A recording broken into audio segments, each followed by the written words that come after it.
Bakit may ahas si tatay? Saka nakita ko, Uy! inupuan mo yung ahas Yung mga nga mong bata ka. kagabi.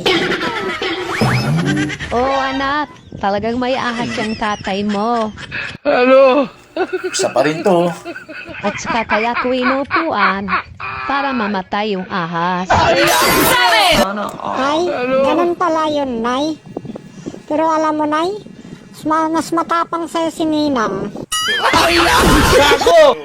Bakit mo naman nasabing mas matapang si ninang mo anak? Kasi, Nay, nakita ko, kinakain ni Ninang yung ahas ni tatay.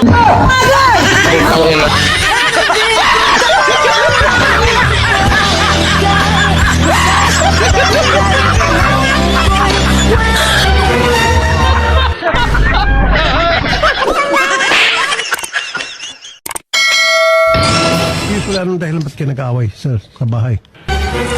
Minsan, ang pinag-aawayan namin, yung ano, Sir. Ganyan lang, sir. Ay, di man ko magpayot sa imo, kaya hindi mo titi ng atina. Pop. Huwag mo ko tawanan. kasi syempre, minsan, pagod siya sa trabaho. Hindi naman laging ganyan eh. Pagod kay may babae na. Biyuda pa.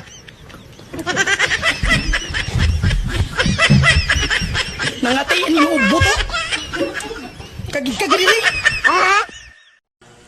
Sandali lang po, sir. Sige po. Palabasin po natin siya, sir.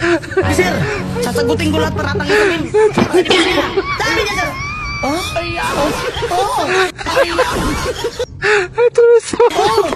Bakit to?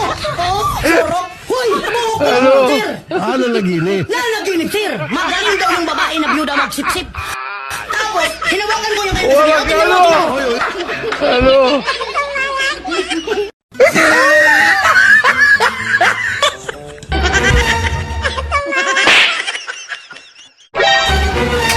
Papa, Bakit, anak?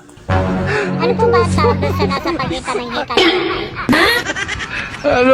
Ha? Yun yung paraiso. Paraiso, anak. Wow naman! Yan ano naman ang tawag doon sa nasa pagitan ng hika ninyo? Ito? Ito naman yung susi. Susi ng paraiso. Ano pala yung tawag dyan? Susi ng paraiso. Pero alam mo, Papa, dapat palitan mo na yung susi ng paraiso ni Nanay. Bakit naman? Eh, kasi may duplicate na si Ninong.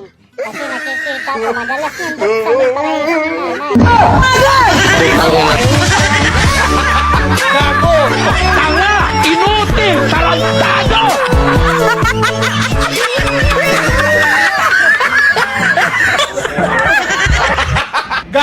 Aray ko!